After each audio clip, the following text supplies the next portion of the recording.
Hello दोस्तों, नमस्कार। Dream campus में आपका स्वागत है। दोस्तों, आज पूरी दुनिया आपदा की अग्नि में जल रहा है। कई देशों में आंतरिक विद्रोह छिड़े हुए हैं। तख्तापलट की तैयारियां हो रही हैं। यहाँ तक कि कुछ ऐसे देश हैं जो अन्य देशों को ही निगल जाना चाह रहे हैं। अंतर्राष्ट्रीय नियम कानूनों की धज्जियां उड़ाई जा रही हैं और अंतर्राष्ट्रीय संस्थाएं मूक दर्शक बनी हुई हैं। दोस्तों, विश्व में व्याप्त यह आपदा भारत के लिए किसी अवसर से कम नहीं है। आज के इस वीडियो में हम बात करेंगे कि भारत के पास वो 5 कौन ऐसी शक्तियां हैं जिसके बलबूते पर भारत न केवल वैश्विक लीडर बन सकता है, विश्व का नेता बन सकता है, बल्कि एक वैश्विक शक्ति के रूप में उभर भी सकता है। दोस्तों, यदि आप चैनल पर नए हैं तो चैनल को सब्सक्राइब करें, वीडियो को लाइक करें, अपने दोस्तों के साथ शेयर करें और आप अपना ओपिनियन हमको कमेंट बॉक्स में ज़रूर बताएं। तो दोस्तों, यदि हम बात करें कि वर्तमान में जो विश्व में क्राइसिस चल रही है, इसको एक शब्द दिया गया है, पॉली क्राइसिस। तो सबसे पहले हम ये बात करते हैं कि यह पॉली क्राइसिस क्या होता है। दोस्तों, यह एक ऐसी स्थिति होती है जहाँ पे बहुत सारे क्राइसिस एक दूसरे से संबंधित होते हैं और एक दूसरे को प्रभावित करते हैं। किसी भी क्राइसिस पे पड़ने वाला असर दूसरे क्राइसिस को और मजबूत बना देता है। तो यह जो स्थिति है, एक दूसरे से परस्पर जुड़ी हुई जो क्राइसिस की स्थिति है, इसको हम पॉली क्राइसिस बोलते हैं। तो पॉली क्राइसिस की अगर हम बात करें तो सबसे पहला जो क्राइसिस आज हमारे सामने है वह है जियो पॉलिटिकल टेंशंस। आप चाहे अभी रिसेंट में जो घटनाएं घट रही हैं अमेरिका वेनेजुएला को लेकर के, या अमेरिका ग्रीनलैंड को लेकर के, आप उसको देख सकते हैं, या फिर इतना दिन से चला आ रहा यूक्रेन और रसिया का आप युद्ध देख सकते हैं। और जो मिडिल ईस्ट है वो पूरी तरह से डिस्टर्ब चल रहा है। ईरान में जो आंतरिक विद्रोह चल रहा है उसमें अब अमेरिका भी हस्तक्षेप कर रहा है।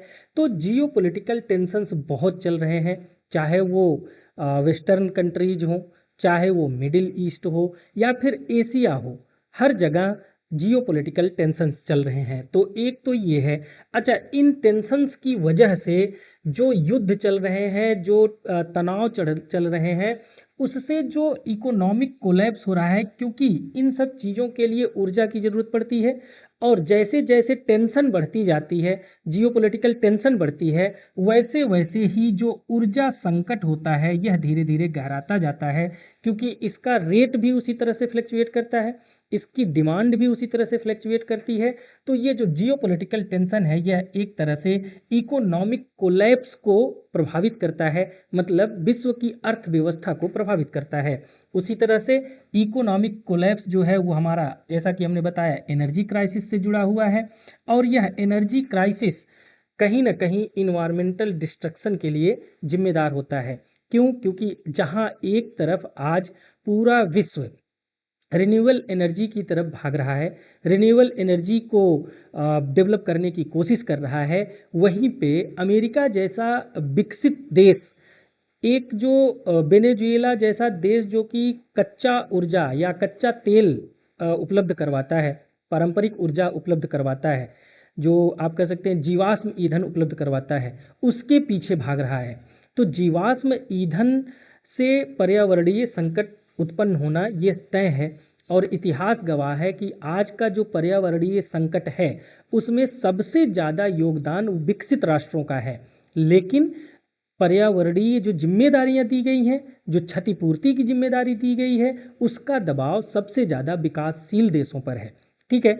और दोस्तों, चूंकि जैसा कि हमने कहा कि अंतर्राष्ट्रीय नियम कानून की धज्जियां उड़ गई हैं, अंतर्राष्ट्रीय जो संस्थाएं हैं वह मूक दर्शक बनी हुई हैं, इसकी वजह से पूरे विश्व में लीडरशिप वैक्यूम आ गया है, मतलब नेतृत्व संकट उत्पन्न हो गया है।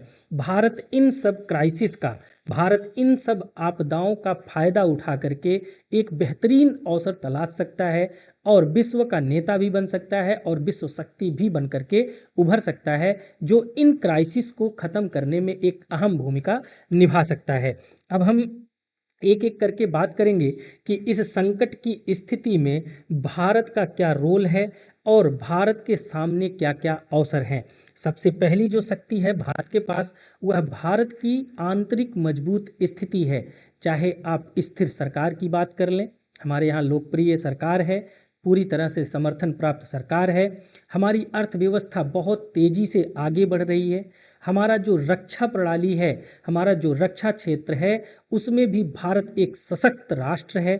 चाहे आप न्यूक्लियर पावर की बात कर लें, चाहे आप पारंपरिक पावर की बात कर लें, हर क्षेत्र में भारत एक सशक्त राष्ट्र है, जिसको यूज करके भारत अपना विश्व में दबदबा बना सकता है।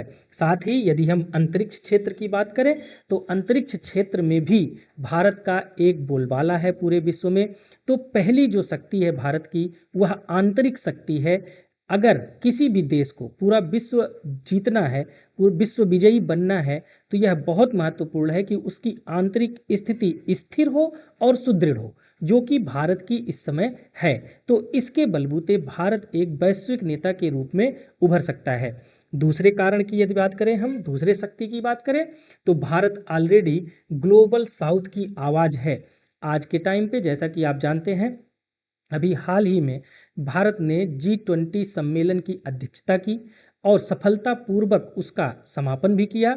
और इतना ही नहीं, इस G20 में पूरे विश्व के लगभग 125 विकासशील देश शामिल हैं, जिसका नेतृत्व भारत करता है, जिसकी बातें भारत विश्व के जो फोरम हैं उस पे उठाता रहता है।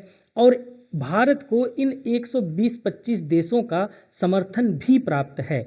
तो इसका सीधा सा मतलब ये हुआ कि भारत ऑलरेडी आधे से ज़्यादा विश्व का नेता है। तो पूरे विश्व का नेता बनने में अब ज़्यादा देर नहीं है, ज़्यादा टाइम नहीं लगेगा। भारत इस अवसर को आसानी से भुना सकता है। तीसरे शक्ति की अगर हम बात करें, तो जैसा कि आप जानते हैं कि चाइना और अमेरिका या फिर अन्य जो विकसित देश हैं, वहाँ की जो कंपनीज हैं, अब चाइना में निवेश करने से कतरा रही हैं।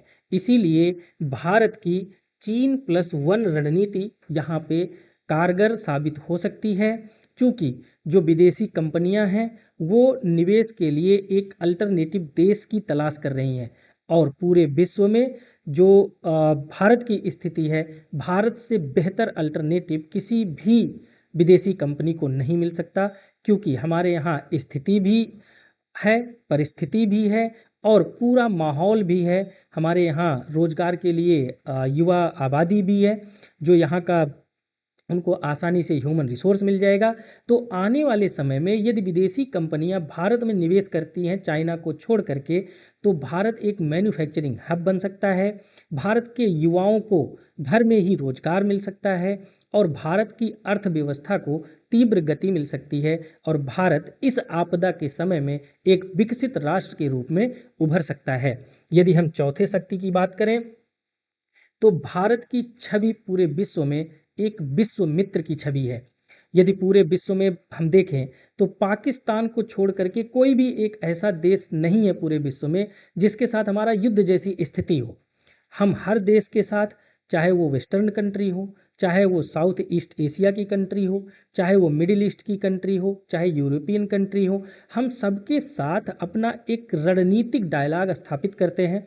अपने इंटरेस्ट को साधते हुए हम उनसे लेन देन करते हैं। और यहीं तक हम बात नहीं खत्म होती है, हम अपनी शर्तों पर जो एग्रीमेंट्स होते हैं वो भी करते हैं। हम टेक्नोलॉजी शेयर करते हैं, हम उनके साथ रक्षा सौदे करते हैं। तो पूरे विश्व में, चाहे आप साउथ में चाहे आप वेस्ट में चले जाइए, अमेरिका के साथ हमारे अच्छे संबंध हैं। हालांकि कुछ इस समय टेंशन्स हो रही हैं, लेकिन इस टेंशन्स के बीच में भी अमेरिका के राष्ट्रपति ने भारत के साथ अच्छी दोस्ती करने का प्रस्ताव दिया है, बात कही है। तो कहीं ना कहीं हमारा जो रिश्ता है अमेरिका के साथ खराब तो नहीं है। साथ ही अमेरिका का प्रतिद्वंदी रसिया है, लेकिन हमारा जो रिश्ता रसिया के साथ है वह ऐतिहासिक है और बहुत ही मधुर संबंध है। तो चाहे अमेरिका हो, चाहे रसिया हो, या फिर इधर चीन और जापान हो, इनके साथ भी हमारे रिश्ते ठीक ठाक हैं। युद्ध की स्थिति तो बिल्कुल भी नहीं है, प्रतिद्वंदिता की स्थिति है, लेकिन उससे हमको फर्क नहीं पड़ता है, उससे हमको और बेहतर करने का मौका मिल सकता है। उसी तरह से हमारा यूरोपियन कंट्रीज के साथ अच्छे रिश्ते हैं, उसी तरह से हमारा मिडिल ईस्ट के साथ, ज़्यादातर कंट्रीज़ के साथ हमारे अच्छे रिश्ते हैं। तो यदि इन सब देशों के साथ हमारे अच्छे रिश्ते ऑलरेडी हैं और पूरे विश्व में हमारा एक विश्व मित्र की छवि है, तो क्यों ना भारत इस अवसर को, इस आपदा के समय पे एक वैश्विक नेता बनने के रूप में प्रयोग करे। यदि ऐसा होता है तो भारत को वैश्विक लीडर स्वीकार करने में विश्व के जितने भी देश हैं उनको बहुत ज़्यादा दिक्कत नहीं होगी, वो हेजिटेट नहीं करेंगे, भारत को एक वैश्विक नेता के रूप में मान सकते हैं। क्योंकि आज के टाइम पे पूरे विश्व को गाइड करने वाला कोई ना तो देश है और ना ही उस तरह से कोई ऐसा लोकप्रिय नेता है जिसके भरोसे पूरा विश्व यह बात करे कि हम इनके नेतृत्व में जो वैश्विक समस्याएं हैं, जो विश्व में संकट है, उसको हम सॉल्व कर सकते हैं। तो ऐसी स्थिति में भारत की जो इमेज है, जो इनकी सॉफ्ट पावर डिप्लोमेसी है, उसको भी अगर हम इंक्लूड कर लें तो भारत की स्थिति बहुत ही मजबूत है। यदि भारत इसमें आगे आना चाहता है तो बहुत ही आसानी से एक वैश्विक नेता बन करके उभर सकता है। यदि हम पांचवें शक्ति की बात करें तो आज के टाइम पे भारत एक युवा आबादी वाला देश है। 140 करोड़ वाली जनसंख्या वाली देश में लगभग 60% हमारी जो जनसंख्या है उनकी उम्र 28 से 30 वर्ष के बीच है। और यह ऐसा यूथ है जो काफ़ी हद तक स्किल्ड भी है, ऊर्जावान भी है, सक्षम भी है और कार्य करने के लिए उत्सुक भी है और पूरा विश्व जीतने का जज्बा भी रखता है। तो भारत के पास जो यह युवा शक्ति है, भारत इस युवा शक्ति का प्रयोग करके विश्व में एक अपनी मजबूत पहुंच बना सकती है और विश्व के हर क्षेत्र में, चाहे जो भी क्षेत्र हो, हर क्षेत्र में अपने युवा को भेज करके अपना मजबूत पकड़ बना सकती है, एक विकसित राष्ट्र बन सकता है। उसी तरह से भारत में आज के टाइम पे स्थिर लोकतंत्र है, लोकतांत्रिक मूल्यों का स्थापना है, स्थिर सरकार है और जो विश्व में लोकतंत्र के मूल्यों का ज्ञान देता था, आज उसके ऊपर डाउट हो रहा है, जबकि भारत के लोकतांत्रिक प्रक्रिया को पूरे विश्व में सराहा जाता है। और भारत ने ऐतिहासिक रूप से आज तक कोई भी ऐसा काम नहीं किया है जिससे इसको विश्व के फोरम पे या विश्व पटल पर शर्मिंदा होना पड़े। तो हमारे लोकतंत्र का भी लोहा लोग मानते हैं, भारत इसका भी उपयोग कर सकता है, भारत इसका भी प्रयोग करके एक वैश्विक नेता बन सकता है। अगली अगर हम बात करें तो डिजिटल क्रांति, हमारे यहाँ जो आधार है, हमारे यहाँ जो यूपीआई सिस्टम है, हमारे यहाँ जो डिजिटल चीज़ें हो रही हैं, हर चीज़ को हम डिजिटलीकृत कर रहे हैं, तो इसका भी पूरे विश्व में चर्चा है। और यहाँ तक ही नहीं, आधार और यूपीआई जैसे सिस्टम का भारत व्यापार भी करता है, दूसरे कंट्रीज में यह सिस्टम उपलब्ध भी करवाता है।